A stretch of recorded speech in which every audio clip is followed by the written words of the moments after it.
নমস্কার, আমার নাম ডাক্তার পুরু ধাওয়ান এবং আজ এই ভিডিওতে আমরা আলোচনা করতে যাচ্ছি কিভাবে ডায়াবেটিস আপনার কিডনিকে ক্ষতি করতে পারে বা করতে চায়। যদি আমরা কথা বলি তাহলে ডায়াবেটিস হলো কিডনি ফেলিওরের পিছনে 4-0 কারণ। অর্থাৎ যদি 100 জন রোগী কিডনি খারাপ নিয়ে ডাক্তার পুরু ধাওয়ানের কাছে আসেন, সেখানে 4-0% মানুষের কিডনি শুধুমাত্র এই কারণে খারাপ হচ্ছে কারণ তাদের ডায়াবেটিস ছিল। এবং ডায়াবেটিস একটি এমন রোগ যা আপনি প্রতিটি দ্বিতীয় বাড়িতে খুব সহজেই দেখতে পাবেন।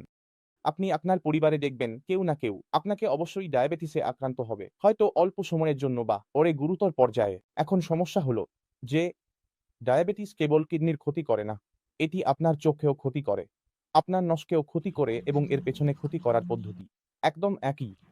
যখন আমাদের ডায়াবেটিস হয়, আমাদের সুগার লেভেল বাড়তে শুরু করে, তখন আমাদের রক্ত প্রবাহ প্রভাবিত হতে শুরু করে। রক্ত সরবরাহ কিভাবে প্রভাবিত হয় যদি আমরা আমাদের হাতে দেখি, তাহলে আপনি এখানে বড় বড় নস দেখতে পাবেন। এগুলো গ্রিন, ব্লু, কারণ এগুলো ভেইনস। এতে সেই রক্ত আছে যার মধ্যে অক্সিজেন কম। এভাবেই আমাদের শরীরে একটি লাল রঙের উপাদান থাকে যা আমরা বলি, যা অক্সিজেন এবং খাবারকে শরীরের বিভিন্ন অঙ্গের কাছে পৌঁছে দেয়। এখন আপনি এটি মোটা মোটা দেখতে পাচ্ছেন, কিন্তু যেমন যেমন সামনে ছোট ছোট বারে চলে যায়, তেমন তেমন বৃষ্টি হয় যে চুলের যে মোটা অংশ তা 1/3 চলে আসে, এতটাই পাতলা হয়ে যায়। এখন ভাবো, এত পাতলা যে রক্ত সরবরাহ আছে, সেখানে যদি ক্ষতি হয় তাহলে সেখানে রক্ত পৌঁছাতে পারে না। তাহলে যে এলাকায় তারা রক্ত পচাচ্ছিল সেখানেই ক্ষতি শুরু হয়ে যায়। যখন আপনার সুগার বেড়ে যায় 200, 300, 400 হয়ে যায়, আপনি ওষুধ নেননি, আপনার ডাক্তারকে মানেননি, সতর্কভাবে চলেননি, তাহলে আপনার ব্লাড সাপ্লাইটা নষ্ট হয়ে গেছে। মায়ের যে সেলগুলো আছে সেগুলো একটু বড় হয়ে গেছে, যার ফলে তাদের মধ্যে যে পথ আছে ব্লাড সাপ্লাইয়ের সেটা ছোট হয়ে গেছে, ব্লাড যেতে পারছে না। তাহলে এখন এমন ব্লাড সাপ্লাই কোথায় হয়? আমাদের চোখের পর্দায় এত সূক্ষ্ম একটি থাকে যাকে রেটিনা বলা হয়। দ্বিতীয়, রক্ত সরবরাহ আমাদের নসগুলোতে কোথায় হয়? তাই যারা ডায়াবেটিস রোগী তাদের চোখ দুর্বল হয়ে যায়, নসগুলো দুর্বল হয়ে যায়, বিশেষ করে পায়ে অনুভূতি বন্ধ হয়ে যায়। এতটাই সূক্ষ্ম আপনার রক্ত সরবরাহ হয়। কিডনির ভিতরে কিডনি ফেলিওর রোগীদের যারা ডায়াবেটিসের কারণে ক্ষতিগ্রস্ত হচ্ছে, তাদের চোখের পরীক্ষা করানো হয়। কোথাও কি চোখের ক্ষতি হচ্ছে? তাহলে এমন রোগীদের ক্ষেত্রে আমাদের কি করা উচিত? যেখানে আমাদের কারণে রক্ত প্রবাহ খারাপ হচ্ছে, চোখের, কিডনির এবং নসের জন্য এটি খুবই সহজ।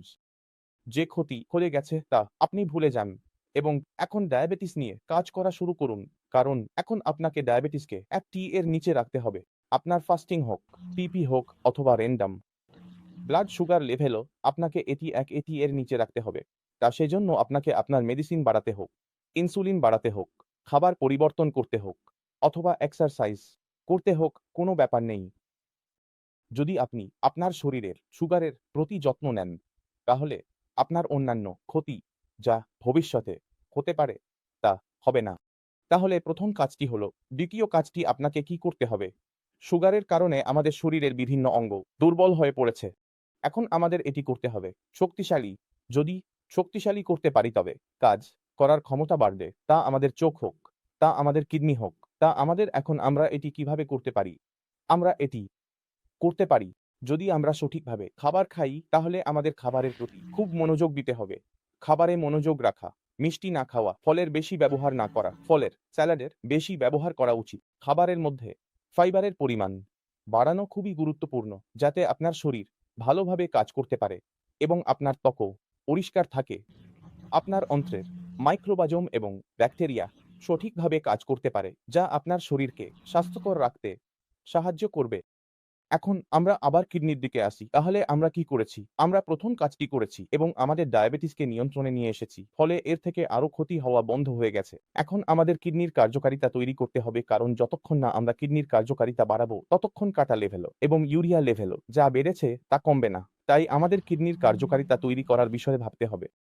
এখন যখন আমরা কিডনির কথা বলি, তখন কিডনি একটি কিছুটা জটিল অঙ্গ হয়, কারণ পুরো শরীরের উপর নির্ভরশীল রক্ত পরিষ্কার করার জন্য। রক্ত পরিষ্কার হলে আপনার শরীরে এনার্জি থাকবে, রক্ত ময়লা হলে আপনার শরীরে ক্লান্তি শুরু হয়ে যায়, আপনার শরীরে বিভিন্ন ধরনের উপসর্গ দেখা দিতে শুরু করে, কখনো কাটনির কারণে, কখনো ইউরিয়ার কারণে।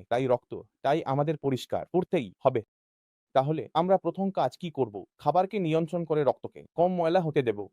অর্থাৎ যদি আমরা প্রোটিন না খাই বা কম খাই অথবা এমন কিছু না খাই যা শরীরে বেশি ময়লা তৈরি করে, তাহলে আমাদের রক্ত তুলনামূলকভাবে পরিষ্কার থাকে, কারণ যদি ময়লা কাজ করা হয় তবে তা ডায়েটের মাধ্যমে হয়। এখন ডায়েট সম্পর্কে আরও জানতে চাইলে আমি এই চ্যানেলে অনেক ভিডিও তৈরি করেছি এবং আমি চাই যে আপনি একটি ভিডিও দেখে নিন, যাতে আপনি কি খেতে হবে এবং কি খেতে হবে না সে সম্পর্কে সম্পূর্ণ তথ্য পেতে পারেন। এখন কিডনির একটি বিশেষত্ব আছে, যা হলো তার কাজ করার ক্ষমতা বাড়িয়ে নেওয়া। এর সম্পর্কে আমরা প্রথম ভিডিওতে আলোচনা করেছি। তাই আমাদের এই ক্ষমতার উপর কাজ করতে হবে, কারণ লিভারের মতো কিডনি পুনর্জন্ম করে না, যা আমরা ইউটিউবে শুনি যে কতটা পুনর্জন্ম হবে, কিডনি ডিস্ক হবে, তা হয় না। এই কারণেই আমরা ওষুধ নিতে থাকি এবং লেভেলও বাড়তে থাকে। তাহলে প্রথম কাজ আপনি কি করবেন কিডনি ফাংশনিং বাড়ানোর জন্য? আপনি সেই পরিবেশটি তৈরি করবেন যা প্রেমময় হবে। যখন সেই পরিবেশ প্রস্তুত হবে, তখন আপনি মেডিসিন করবেন এবং আপনার লেভেলগুলি খুব দ্রুত কমে যাবে। এখন আমি চাই যে আপনি একটি রিপোর্ট অবশ্যই দেখুন এবং রোগীকে অবশ্যই শুনুন। এতে আপনাকে খুব স্পষ্ট ধারণা হবে যে কিভাবে আপনি আপনার জীবনযাত্রার কার্যকারিতা বাড়াতে পারেন। আপনি নিজেই দেখেছেন, নিজেই বুঝতে পেরেছেন। তবুও মনে যদি কোনো ডাক্তার থাকে, তাহলে এই চ্যানেলে অনেক ভিডিও রয়েছে। একজন রোগীর, অনেক রোগীর অভিজ্ঞতা রয়েছে, তাই আপনি সেটাও এক এক করে দেখতে পারেন। এখন আপনি বুঝুন যে যদি এদের মধ্যে ফলাফল এসেছে, তাহলে সেই ফলাফল আপনার মধ্যেও আসতে পারে। আপনাকেও সেই একই কাজ করতে হবে যা এই রোগীদের করতে হয়েছে। নিজের ডায়াবেটিস এবং কিডনি খারাপ হওয়ার পিছনে যে কারণগুলো আছে সেগুলো নিয়ন্ত্রণ করা, কিডনির কার্যকারিতা উন্নত করার উপর কাজ করা। যখন এই দুটি বিষয় একসাথে হয়, তখন ফলাফল খুব ভালো হয়। তাহলে আমি আশা করি এই ভিডিও থেকে আপনি বুঝতে পারছেন কিভাবে ডায়াবেটিস আপনার কিডনিকে ক্ষতি করে। তবুও যদি মনে কোনো সন্দেহ থাকে, কিছু জানতে চান, ডাক্তাররা আমার সাথে উপলব্ধ আছেন। আপনি তাদের সাথে যোগাযোগ করতে পারেন। এবং এর সাথে আমি আপনাদের সকলকে বিদায় জানাতে চাই। দেখা হবে পরের ভিডিওতে। ততক্ষণ পর্যন্ত নমস্কার।